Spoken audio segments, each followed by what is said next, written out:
49ers have won 9 in a row, longest win streak since 97. They can clinch the 1 seed with another win and an Eagles loss, which is insane that the Eagles are in this situation because they were rolling towards that 1 seed. Then Jalen Hurts gets hurt, and they lose again to the Saints. 2010 was the final score. You made waves a couple weeks ago, and you said that they would not be that much worse with Gardner Minshew playing quarterback because the team was so good around him. And guess what? We saw against the Dallas Cowboys in a very good defense, they weren't that much worse. Right. They put up, 30-some points, and not all of them were offensive points. No. I mean, 2 running back fumbles and 2 interceptions, and one of them was just an incredible play where you could easily blame the receiver and go, but you can't let the DB take that from you there. I mean, so, yes. But no, now I'm back to an idiot. Well, now you're back to an idiot. Well, there you go. We dismissed that last week's game because they did lose, in fact, to the Cowboys, and then the offense did not look good. No. And Gardner did not. They didn't get anything going until that long, I believe, touchdown pass to A.J. Brown at the end of the third quarter. Yes. Could get nothing going. What happened? I mean, they're without Lane Johnson, too. I think that needs to be mentioned. Definitely. I think one couldn't stay on the field early on in the game, never really got rhythm or a drive or anything going. So that seemed to be an issue. I did feel like, again, they kind of fell in the trap of being a little pass-happy early on in the football game. And this Saints defense has kind of been on fire lately. And I didn't know if they would be able to do this. Obviously, I didn't. I didn't think they would be able to do this against this Philadelphia football team. But I am interested to kind of see what they did on the defensive side of the ball. And the Eagles' defense wasn't bad. They had the one long drive. I really looked at this as it was more of an offensive issue. And I think that's where you do see, again, Jalen Hurts and his value to the team. In a game like this, hey, things are real tough. They got some answers for some of the things we like to do.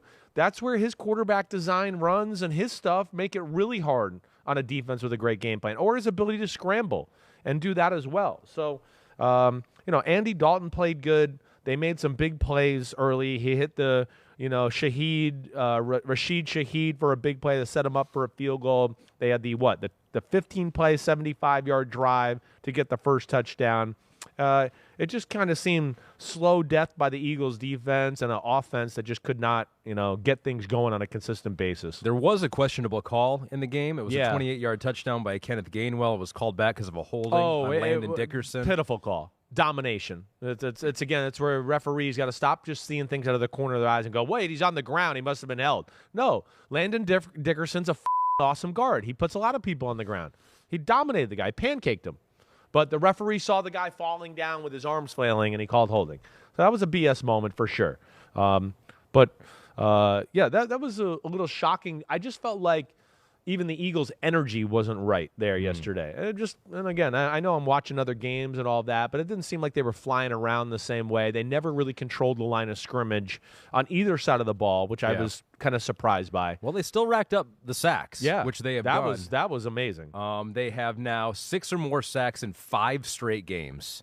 So and they do it with multiple players. So they still were able to get to the quarterback. They were. I mean, it almost seemed like more than 6 sacks. I guess it was the slow death running I'm thinking of. Some of the third down conversions early on in the game to stay on the field. Mm-hmm. That's where I just was like a little surprised. 18 for 22 for 204.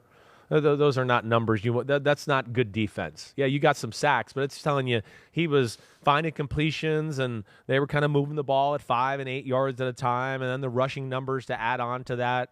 Yeah, they kind of did what the Eagles do to everybody else. I think that's what's surprising. And, again, Jalen Hurts makes them better. I know that. And, you, SportsCenter Instagram, for, putting it out again for, the third time in 3 weeks. Off.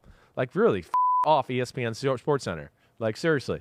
They didn't put it out that in my quote last week after the Cowboys game, but they're going to wait to the game yesterday. That's why I hate social media, and you, ESPN SportsCenter, one more time on the way out. You wait till it's relevant. You can slam someone. Let's wait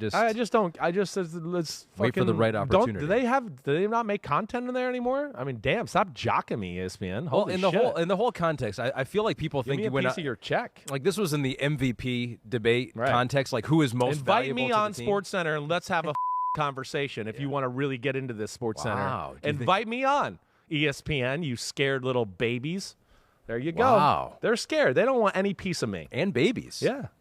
Yeah, that's a low blow. Do you think he'll be on there now, Matt? No, Do you think they'll do you think, chicken out in a heartbeat. But you called him a baby. I'm just calling them the people that run their stuff over there. None of their on-air personality. I like a lot of this them. is not personal. This is It is personal to their social media handler there, and that's the bullshit. Right. Yeah. All right, we'll see. A head-to-head with you versus their social media manager. Right, and Just anybody else on mano-y-mano. SportsCenter. I Yeah, want there them we all. Lock me in a room with them. I'll take them. Hurts may be back Yeah. for Week 18. Yeah. We don't know. It They seems like need he's it. kind of close. Gosh, they need it. They need him. Right. It's a totally different offense, the way they can run their Well, offense, it just right? against elite defenses too. You know, not only they need them from this standpoint too. They can't go into, even if they win this week and they're the number 1 seed. I just would hate to go, man, our starting quarterback hasn't played football in 5 weeks, and here we are playing, you know, blah, blah, blah team in the divisional round. Or he's only got 1 game under his belt, and now we're going to play the 49ers. That's just where I'd want to get him out there a little bit. Not if you were like, whoa, he's still really banged up. But if he's like 90, 95% or above, I think I would get him out there for a few drives nonetheless. I would be scared to go that long without him playing real football. So we will see, but one thing we do know for sure is even with the win, the New Orleans Saints will not be in the playoffs. They're eliminated officially. They're dead, and so we lay them to rest right now. Kristen, we have the Requiem for a Team music for the New Orleans Saints. There it is. It's going to be a number 1 hit after this whole podcast. Putting We've been hearing it so much. The fleur-de-lis to bed. Yes. Here lie the New Orleans Saints. It's a team that could never break through, leaving Saints Nation feeling quite blue. But what's most out of whack is their best option at quarterback just took a job coaching Purdue. he might still be their best option at quarterback, you're funny. Unfortunately. Yeah, it'd be interesting to see what they do. They're definitely going to be in the quarterback conversation next year too, for sure. You know, that's where you think about, you know, draft Derek Carr, Baker Mayfield, some of these other guys that are out there. You know, it'd be interesting. Sam Darnold, he's probably injected himself into that conversation once again.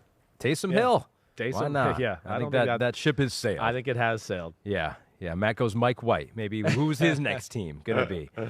Cause turmoil inside another franchise in the NFL. Thanks for watching, homies. Hit subscribe to see all my unbuttoned videos. You get to see me, Ahmed Fareed, all the big player breakdowns, game breakdowns, player interviews, and my film analysis. So please subscribe. Chris Simms Unbuttoned. Peace out.